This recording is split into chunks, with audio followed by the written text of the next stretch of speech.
All right, we got some follow up to start off with here. We got a continued question in a dialogue with a previous uh, person who wrote into the show, Ian, who is was asking some advice about architecture school. I think the last time we talked, he was switching into architecture from civil engineering, maybe. Yeah, I believe so. Yes. Anyway, so now is uh, potentially, I guess, thinking about changing schools to be closer to home, etc., whatever. But the idea, I think, here is trying to figure out whether there's a difference in types of degrees and how that plays out professionally more than anything, right? So you answered him when he wrote in. So I just wanted to kind of go through your answer because other people might be thinking the same thing and might wonder what the difference is between the different degrees that are available out there for architecture and why one may matter in a different way than another. So Yeah, because I mean, we talk about this in the profession about the different degrees, one being the Masters of Architecture, one being the Bachelors of Architecture, or the 4.2 program, or the 5-year program, or the 4-year of like environmental design, and then, and all the different kind of like degrees that can lead you into the profession. and different schools offer different degrees, right? And so this is Exactly. kind of where the question's coming in is like there might be a mismatch, especially if you're switching schools. But then there's like just approaching this as a total newbie and saying like, what do Right. these different things mean? I will say what's interesting so I'm going to kind of like jump ahead to some part of the conversation that we haven't had yet and say that, a lot of times when you're switching schools, that also plays a factor in your decision making, because I know that we used to, at Auburn, we used to take students who would transfer in with a 4-year degree, but we would actually put them back in 4th year. It's like And so they would, refinancing a loan. and so they would basically, and a lot of people didn't like that. A lot of people didn't like that for the simple fact that, it's like, wait, I've already done my 4th year. Why You am I feel doing like it you're again? losing ground, right? And in a way, they may feel that way, but in a way, if you think about it, you really aren't, because the only difference is that you would be graduating in the same amount of years is if you were graduating from, say, the whatever program that had a 4+2, and you're not getting the master's degree, but you are getting a professional degree. Right. A lot of people would make that sacrifice because they were going into our program because they wanted to do the thesis year at the rural studio. And, it's almost a pay to play type thing where if you want to go there, you've got to kind of earn the right to be there because we've got all these people who've been there. I don't want to make it sound egotistical, but that was sort of a thing. It's like, I mean, there's so many people on the waiting list to go out there that have been part of the program for 4 years, that to then just have kind of a carpetbagger come in and, Is that what that? Wow. I mean, it is the South, and, people see. just coming in and taking over spots and stuff, that's I what see how it is. yeah. But anyway, I am getting ahead of myself. So, Okay. I'd reached out to Ian and said that I wasn't quite sure. I was kind of assuming that the program that he was coming from was a 4+2, and, being closer to home, they've got a 5-year B.Arch program. And so, that obviously starts the question. The question is, what do you want to do with your career, right? Because it's not as, in a way, for me, it's never cut and dry of like, oh, get a bachelor's degree over a master's degree, or get a master's degree over a bachelor's degree. There's so many caveats to that. And my questions to him was, what would you like to do? Do you want to just go into practice? Do you want to go into practice and eventually maybe teach? Do you want to get licensed? I mean, there's a lot of questions to ask there that you may not know the answer to right now, and makes it even harder to choose. Right. Now, I will say that there is the one benefit to him switching from where he's at to being closer to home is that he's closer to home. And we all know school's tough. And we all know that, if this is your first foray away from, your family and friends and everything else that, just the distance can be tough. Can I make mean, it even I'm harder. Sure. I'm going through this with my middle child right now, who is, not only did we move away from his friends, that was already a 9-hour move away from them. He went another 9 hours away to school. And so he's 9 hours away from us. He's 18 hours away from all of the friends that he grew up with. And I wouldn't say that he's necessarily having a tough time, but he would probably have a better time, or at least an easier transition to such different changes if he was a little bit closer, or at least just had access to family. There's that part of it. The friend part is, I think most, at least what I'll speak from my experience. I kind of think it's probably similar for you too. Just our generation. It was everybody left and went to college in various directions all over the place. It was like scatter all of a sudden, right? And I don't keep in touch. And this is probably, I'm more of the exception here in this, that I don't keep in touch with anybody from high school anymore, and I haven't for a very, very long time. And I think that that's more abnormal than normal. I know a lot of people who still go to their reunions. At least we don't even have those. Like, so congratulations, you're still alive. And then there's my middle son, who doesn't ever want to leave this town because of his friends, and like it's kind of he's still at that level of maturity, right? Like he doesn't know what he doesn't know yet, and he thinks he knows everything, of course, but it's I think it would be great for him to get away and like experience completely new things in a completely different environment. And is it hard? Yeah. Is it challenging? Of course it is. But that's the kind of the point too. Yeah, I will say this, just as a side note to like my son, even though he is, 18 hours away from his friends, or 9 hours away from his family, honestly, he is thriving more than I thought he was. One, because he took a gap year, and so he kind of went into it, a little bit older. Mm-hmm. Boys, as we all know, tend to mature slower than girls do. There, or just like they boys. Just boys, right? And honestly, a lot of his friends are having a bigger struggle than he is, and I have been always one, and this is coming from somebody who went into the Army before I went to school, that I just wasn't ready. I mean, I could have gone off to school. Well, I could have tried to go off to school, and then go that route, and probably have been starting my career a lot sooner than I did. But the one reality that I had, other than probably not being able to afford it, was the fact that I knew I wasn't ready. People almost feel embarrassed when they're like, "Oh, my son's taking a gap year," and you just like start muttering it under their breath. It's just like, and I'm like, "Hey, my son's taking a gap year. You know why he's taking a gap year? Because he's just not ready." And I would much rather him be ready to get his head into his studies rather than go there like some of his friends that went their first year, suffered, pissed it away, they partied it away, they were like, "Hey, I'm free," and all that other stuff. So back to, the conversation with Ian. So instead of, our children, it comes back to this conversation that you have to have with yourself with, depending on degree for architecture. What do you want to do in your future?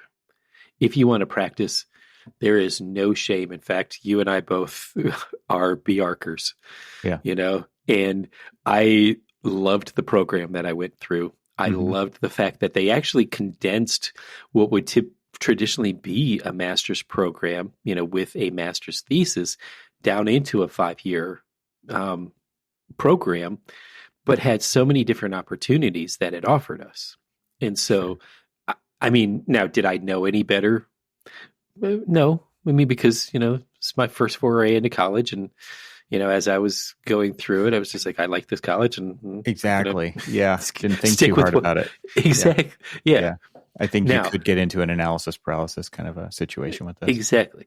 And I would say that there have been times where I've lamented about, wanting to teach.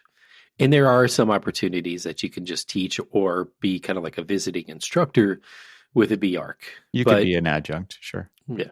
But most people aren't going to hire you if there's better candidates out there with a master's degree. It depends. Like they need adjunct. They don't like it's rare that a tenure track or tenureship comes up, right? So those are very competitive, and they do require probably a very high end master's degree. And I don't know a better way to say that, but I know like at Cal Poly Pomona, where I was teaching for a decade, like when they wanted to hire somebody for a tenure track position, they were looking at everybody, and it was very competitive, and they did not want people from that school, the school that it was. They wanted people with a diverse background. So they wanted degrees from all over with a varied set of experiences. So it was kind of reverse nepotism kind of thing, right? It was just like, no, we will not.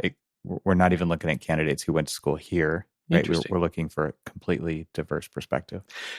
In a lot of places, I hear that same story, and it's interesting enough is that Auburn's been somewhat different, where not only do they hire those candidates from different places, they also hire they go the nepotism route, and they say they like the alumni. They love the alumni because they understand what they're trying to do. I would. You may not understand this, and most everybody who I'm going to say this to and listening to aren't going to understand this. But I'll give you an example. Auburn just fired their head coach for football. Mm. Yes, I'm talking sportsies right now, so I'm giving a sports analogy tune out. here. I got to do something else right exactly. Go get yourself a cup of coffee. But so their interim head coach is Carnell Williams, who was a star running back for Auburn and had gone on to the NFL and, had a great, pretty good career. And he's back as a running backs coach and an assistant head coach there. And now he's the interim head coach. The interviews that he's done since being named the interim head coach and the energy and the excitement around having an Auburn alumni as the head coach is something that's really hard to explain. And really, so Auburn does that. Auburn likes to hire people who understand Auburn.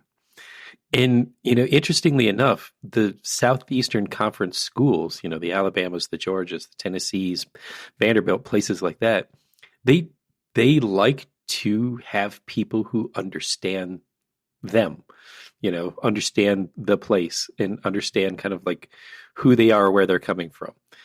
And so, it's interesting that you say that, your school, they don't really want to hire, or, there's schools that don't really want to hire alumni. I've found that like the schools that I'm familiar with that, were rival schools to my school are absolutely the opposite. They want those people there. It may not be true anymore. That was a long time ago. So I don't know, but that was definitely, I heard that many times. Anyway, to your point of do you want to teach or not is also ambiguous, right? Because a master's degree allows you to pursue a tenure track position versus an adjunct position or a visiting lecturer or whatever. But beyond that, I mean, most people who get an MArch, and I don't actually know the data behind this. I'm just this is going from my gut. Have another professional or have another degree that was a different kind of undergraduate degree, and they get a master's in architecture so that they can become an architect and go work in architecture and get hired just into a career in architecture. And because you can't really do that as an accountant or as a graphic designer or a mechanical engineer or whatever, right? You can't go work in architecture easily, at least, without having some credentials in university to go to architecture school. So a lot of MArch programs are those. There are, of course, the MArch programs that get added on top of a B.Arch, which is, if that were the case, I think, the B.Arch is a great foundation.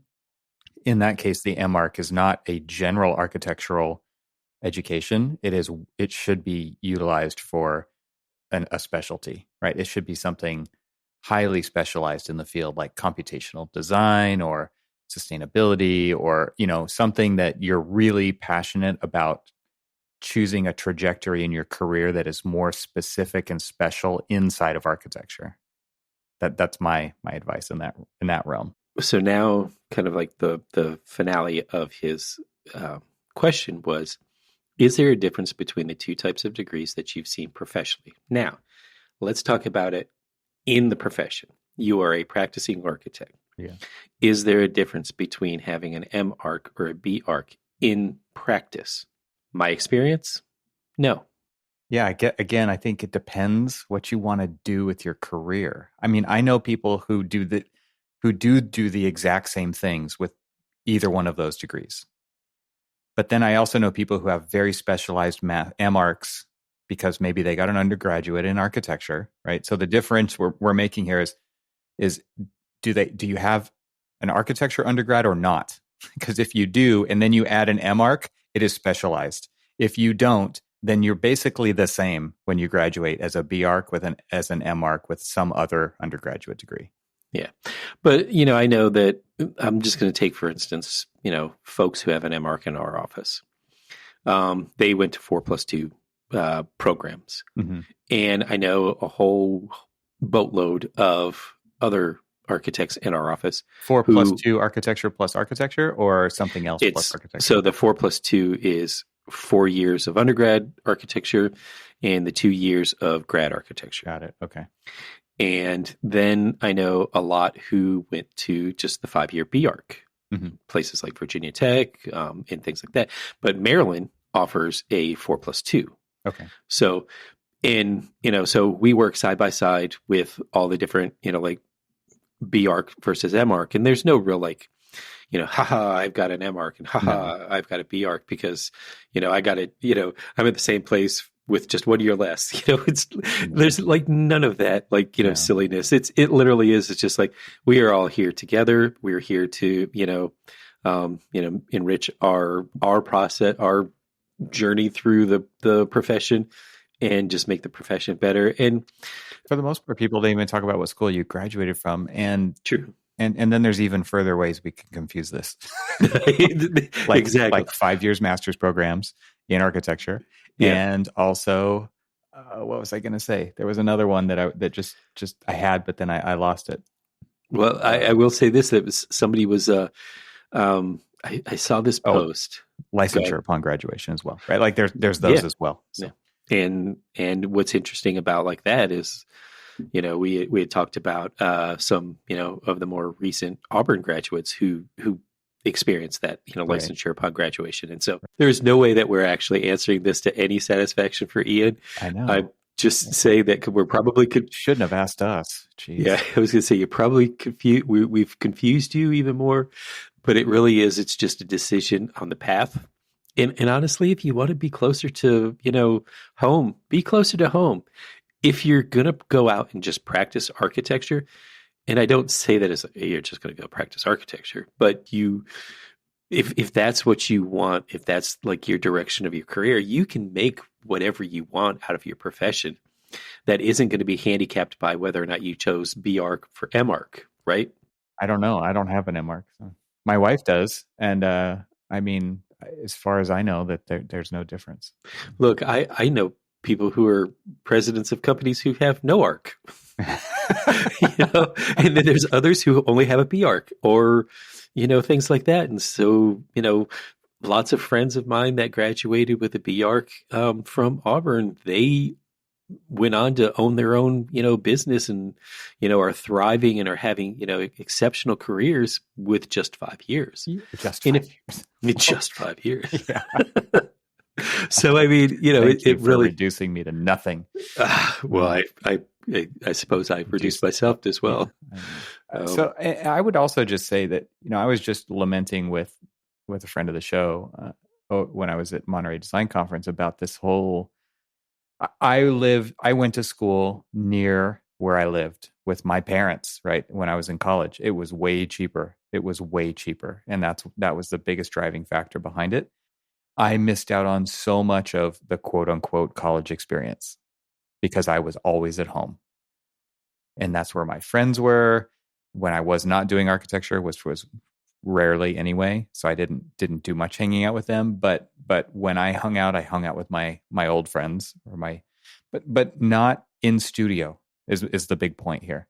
So that was at that time a conscious decision that is something that I would personally change if I could ever do it again. And I'm not going to, but if I could do it over, I think I would have had more independence from home life and more dependence on the studio life. And again, this gets into like the whole like toxic studio cultures that do exist versus expectations of professors and all those things aside.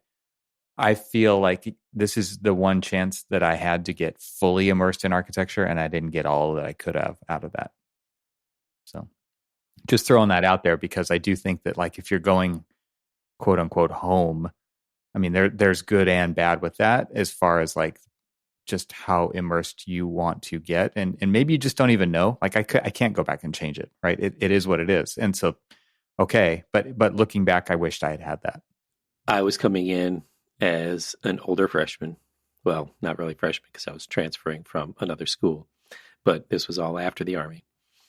And we did first year as a summer option program. So it was just the full first year of architecture school condensed down into a summer semester.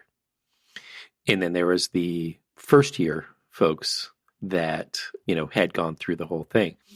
And then once we all got to second year, there's this interesting rift between summer oppers, which was me, and the first year folks, because they're like, oh, you didn't go through the same misery that we went through.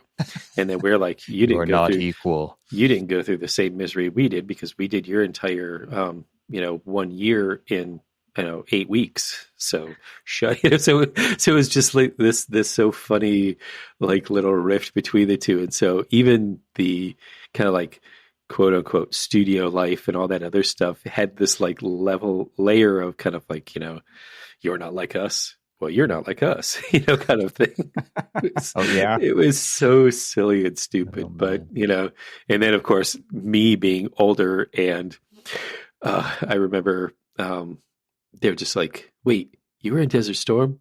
I remember watching that on TV during when I was in high school. Like, ugh, shut up. That was me, sir.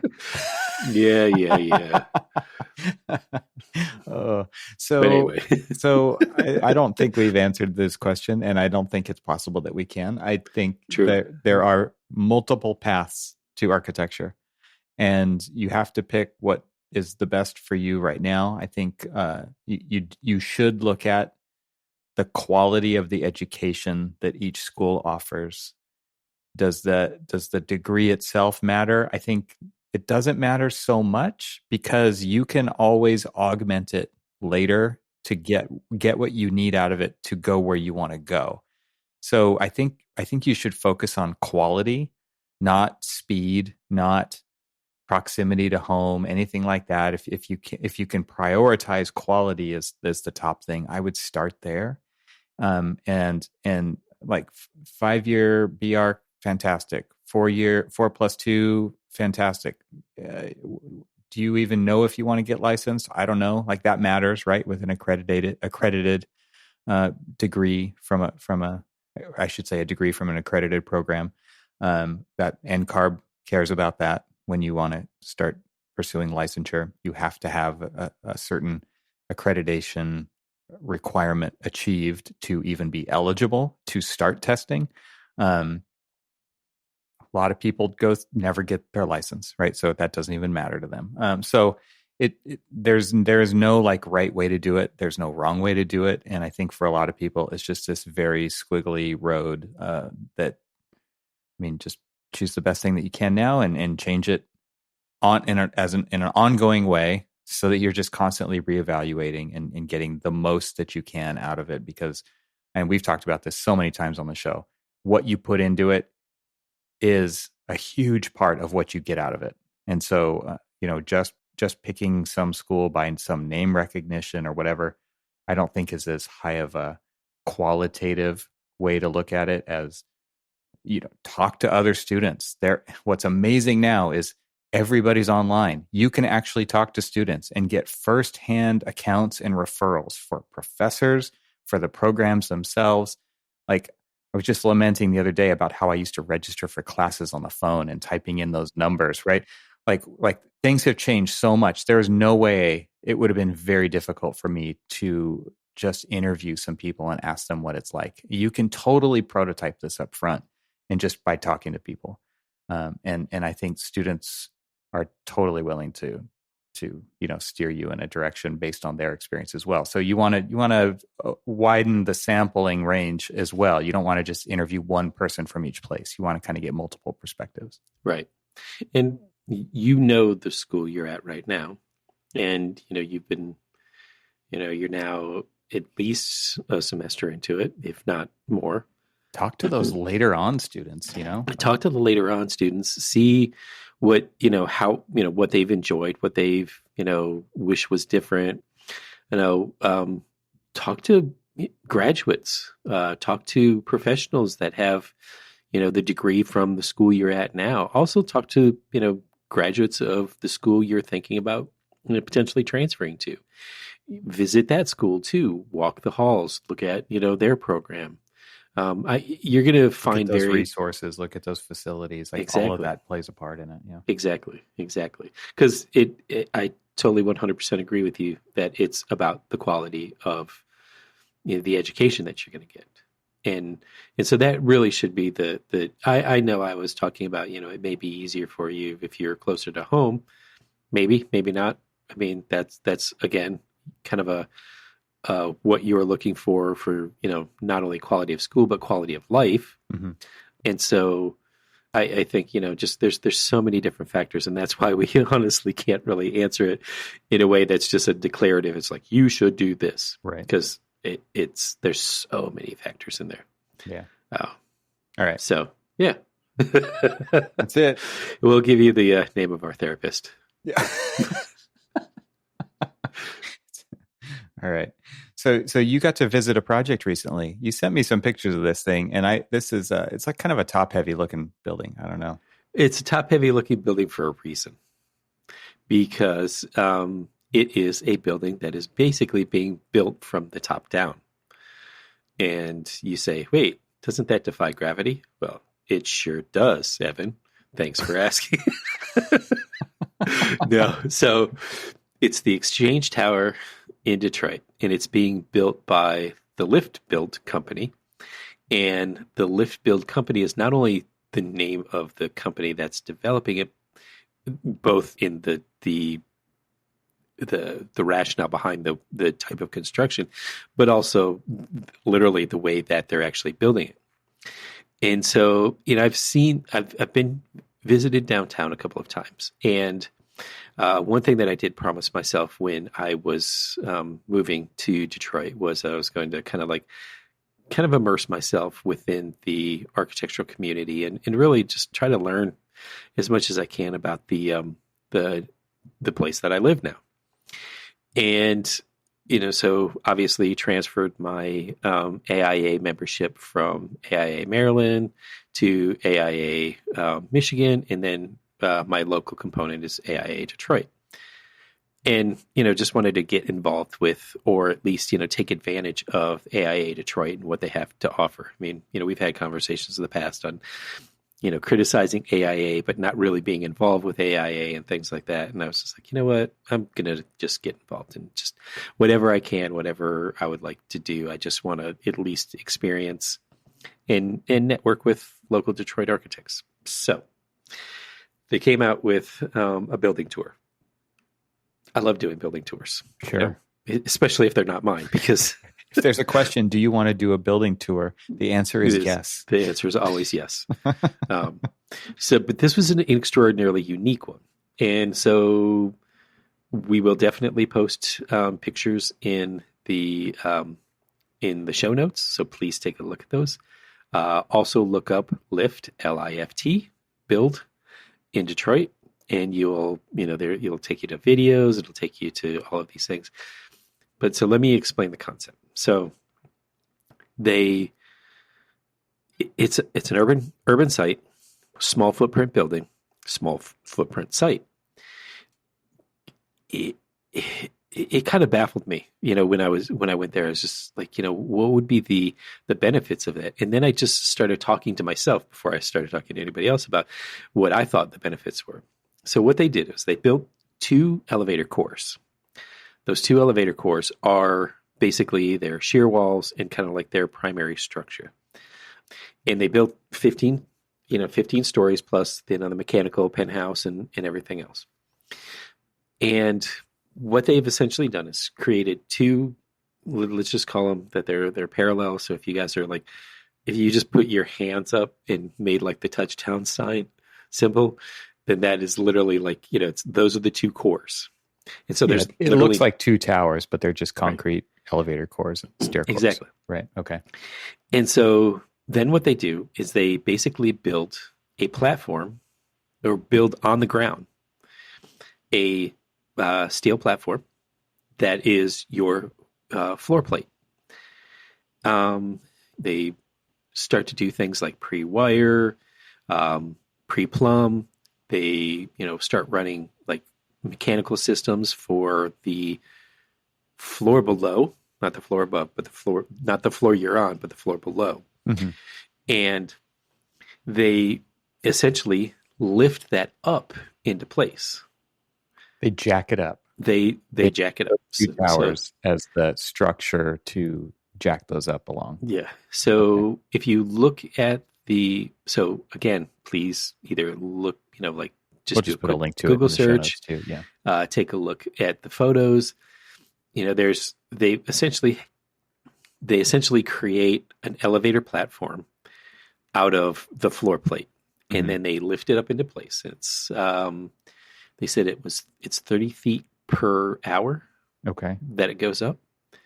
And so, something that goes to the top is, going to take, a couple hours. And then obviously the lower floor is going to be in place, in no time.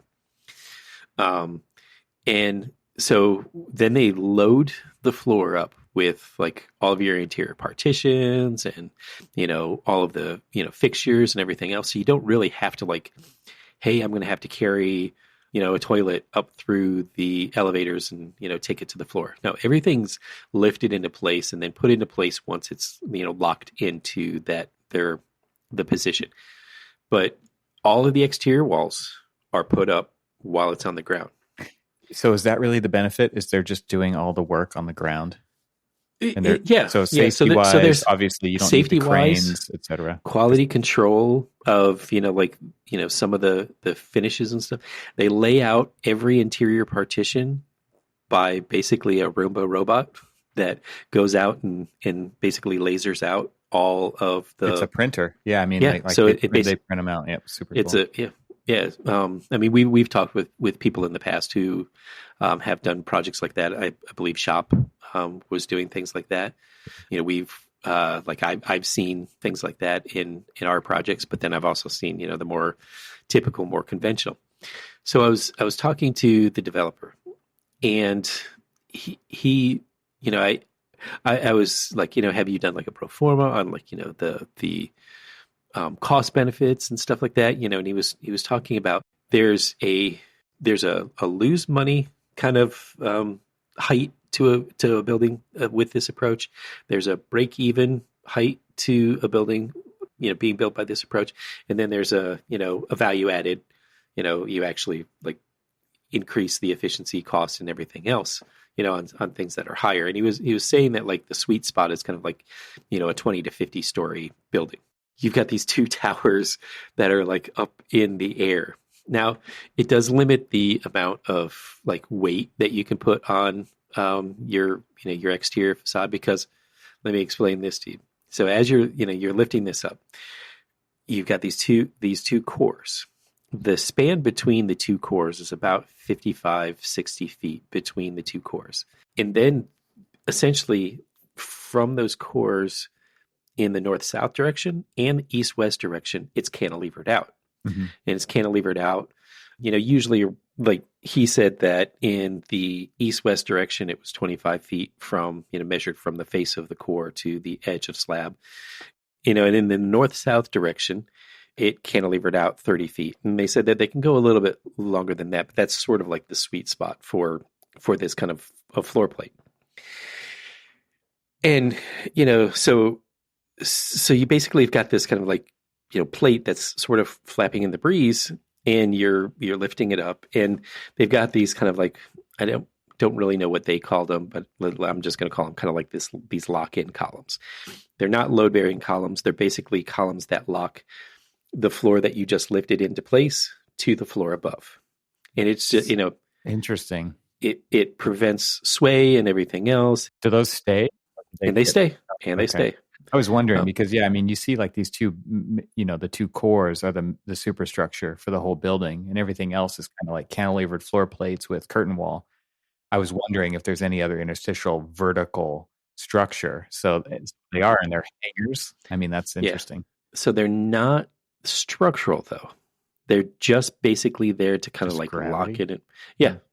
But they're, if you look at some of the photos that I sent you, you'll kind of like zoom in and you can see like these little, stub columns along the perimeter. Okay.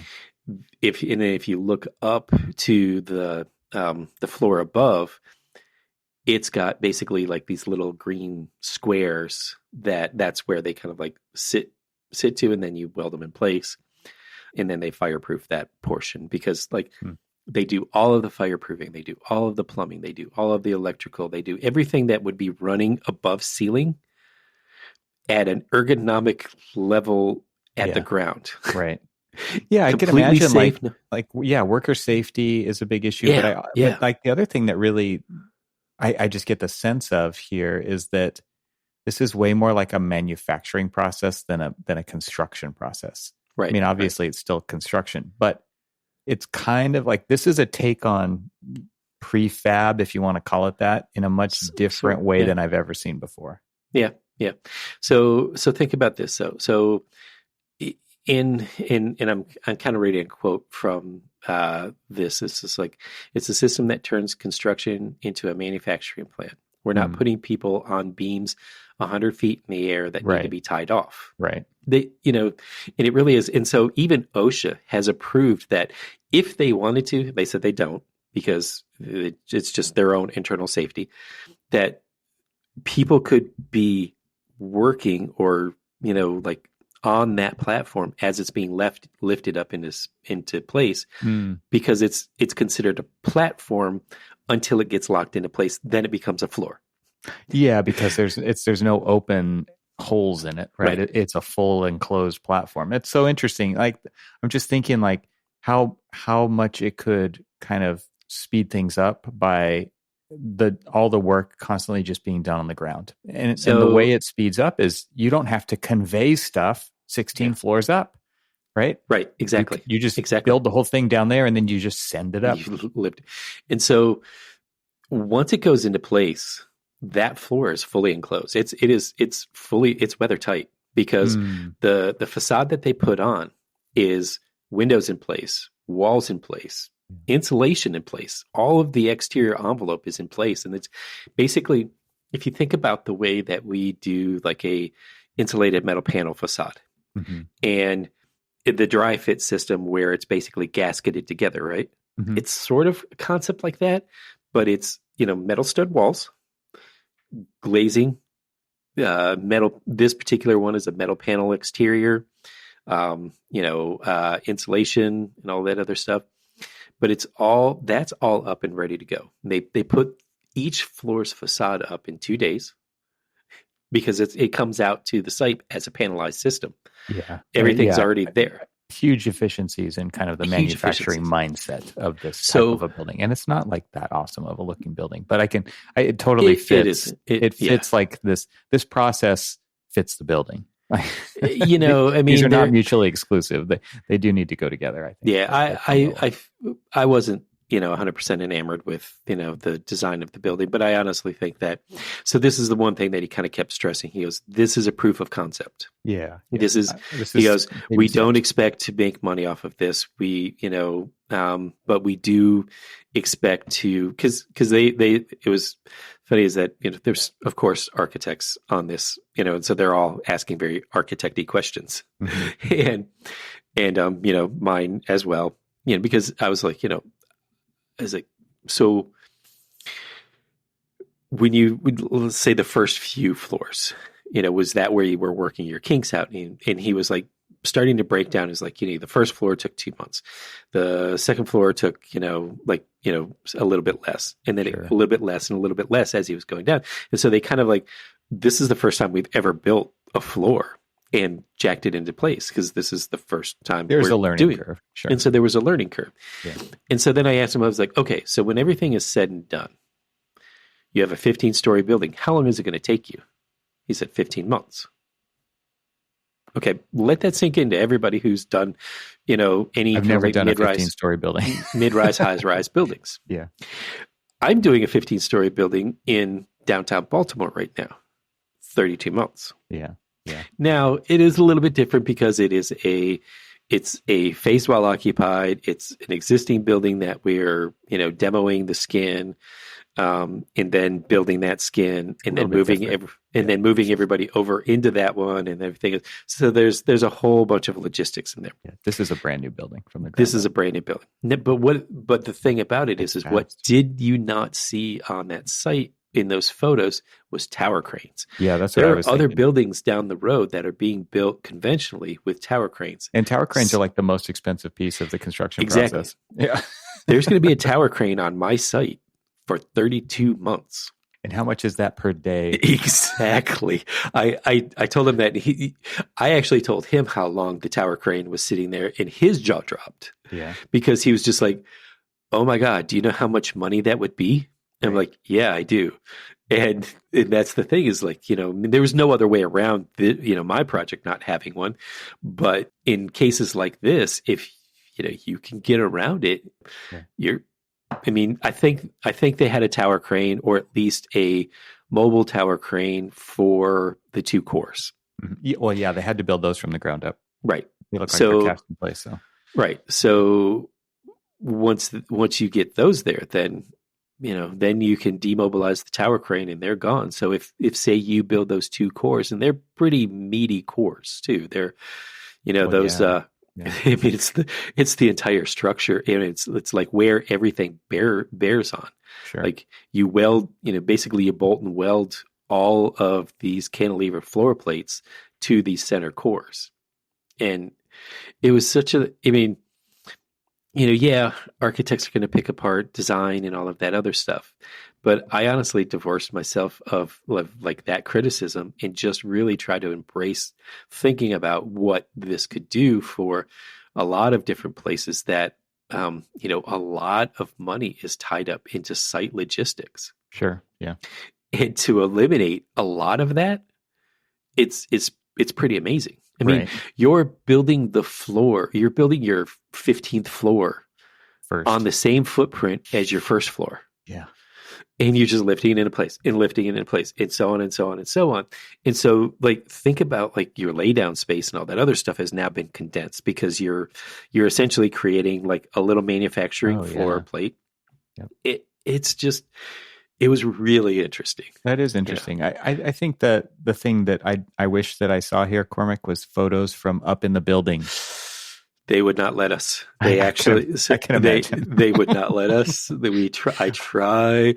I mean, I even said, if I go around the corner, it'll just like snap off some shots of this. And they honestly, the second you walked on the site, you had to put your phone away. And one person who wasn't in that whole rundown came in, they pulled their phone out and started taking pictures, and they were quickly escorted off of the property. It's just like, he was like, oh, I wasn't as part of this. He goes, well, that's, he's like, either that or you just like give us your phone. Yeah. Right. And so, but I mean, and I get it. Like right now they're really just trying, I mean, it's theirs. It's it's their, I guess their trademark, I guess. Yeah, sure. Well, but and they are doing it in public. So I mean, obviously, not everything is just out in the open, but for the most part, you can just drive by and take pictures of this thing, and there it is. It's got to be kind of unnerving as people drive by and watch those first couple floors go up, and it's like, what is going on Oh, here? oh my gosh. I mean, the Yeah, first time I saw it, I was like, what the hell is that? yeah, And yeah. then because I happened to be going to an event like right next door to the building the first time I'd seen it. And it really looks like this disconcerting kind of like lollipop type thing. Yeah. It's all top heavy and all that other stuff. But honestly, for us, you walk up and you look at it and it basically says, lift built. Yeah. And you like, okay, what does that mean? And then you look back and you look that and you're just like, oh, really? I wonder. This can't be the first building that they've done like this. Not they in particular, but just on the planet. there have been a few buildings in the past, and they said it's like this is not the first time, but this is the first time using this technology, Okay. and this is the first time we're doing it, and nobody really actually does it like there was, I guess, some in like the 70s, I And think. somebody else was like, yeah, for good reason. It might have been, but Maybe. But back then, though, I almost feel like the technology might not have been there. Sure.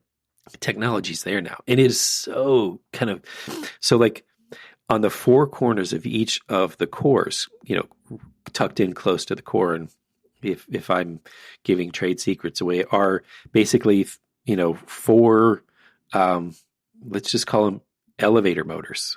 But they're wrapped around the cables, and then the cables go down to basically a metal elevator platform that then holds up the actual platform itself. And it just gets lifted, so like they kind of like creep it up, using these. But I mean, it's just, it's so crazy to even think the way that they're doing this. It's kind of anti-gravity. Yeah. It is, and we always joke about it. It's just like, what would make this building better is levitation. They're not in levitation, but they're, this is Skyhooks. It's Skyhooks. It totally is. We've always hoped for Skyhooks too, and there you go. It's Skyhooks. This is it. And then they take, then of course, obviously they remove all of that stuff out of there, and then there's going to be a larger podium down below with, like their because this is kind of a mix between, it'll have some retail at the bottom, then it's going to have, a hotel, and then condos above. And so then it'll have some of like the condo amenities, and then the pool, like the restaurant amenities and things like that. So it'll have all of that and kind of a podium below. And that'll probably be more conventionally built, but it'll still be with like the panelized systems and all of that other stuff. And they'll be able to like mobilize that a lot faster because like the exterior portions will be done before like the actual structural interiors get done. Do you know if all the interiors and stuff are done before they jack it up, or do they just have like normal trades going in there after the fact? So because they lay everything out, they know how long this wall or that wall or the furring wall or all of that other stuff, where the penetrations are going to go and all that other stuff. So then they panelize the interior walls. So then they just stack all of the interior walls up, and then once it gets up and lifted into place, then it gets assembled. Then essentially they just lift it in place, bolt it in place, and then so it goes up kind of as a shell, but with all of these parts inside the shell. Yes. Yeah. Interesting. So that there can be a crew then once it gets like locked into place, and they're working up there while the crew who builds the shell is down on the ground again. Exactly. They never left the ground, and they're building the next one. Oh, and so the crew that's up in the air doing that, the finishing work, they're in a fully weather tight environment. So they don't have to worry about that. Yeah. Interesting. It really sort of is. That's a cool new thing. Kids these days and their technology. Innovation. Yeah. Cool, man. Well, that was fun to talk about a project. So again, if anybody ever invites you to go visit a building, the answer is yes. The answer is always you learn yes. new things. You always learn new things. And talk to the contractors. Oh, yeah. That's cool. And then off to off to the side where you see like so it was interesting is like you had like the project manager, the developer, he was out there, he was talking, and a lot of people were asking questions, and then the construction project manager was kind of standing off to the side. And of course, I walk over to the construction project manager and start talking to him about, just like, the process and everything else, because, those construction project managers, they're always like the salty guys that, oh yeah, they've got the stories, they've got the real stories and stuff. And honestly, he's wearing cowboy boots. Yeah. Steel toe cowboy boots, yes, but right. Still. But I mean, he was like very forthcoming, and like even the developer was kind of like, chiming in as they were kind of like tag teaming and stuff. And they aren't going to sugarcoat it and say that, it was just an absolute breeze. They're saying this is a building that's a proof of concept, and we're basically making it up as we go along. What a fun challenge, though. I mean, I'm sure people they've been waiting their career for something different. Yeah, exactly. That's pretty cool. Exactly. Well, go to archispeakpodcast.com/episodes/286, and you can see photos of this that Cormac took. Yeah. That way you'll see them, because they're not going to show up in the podcast player. They're going to just show up on the webpage that the episode is on.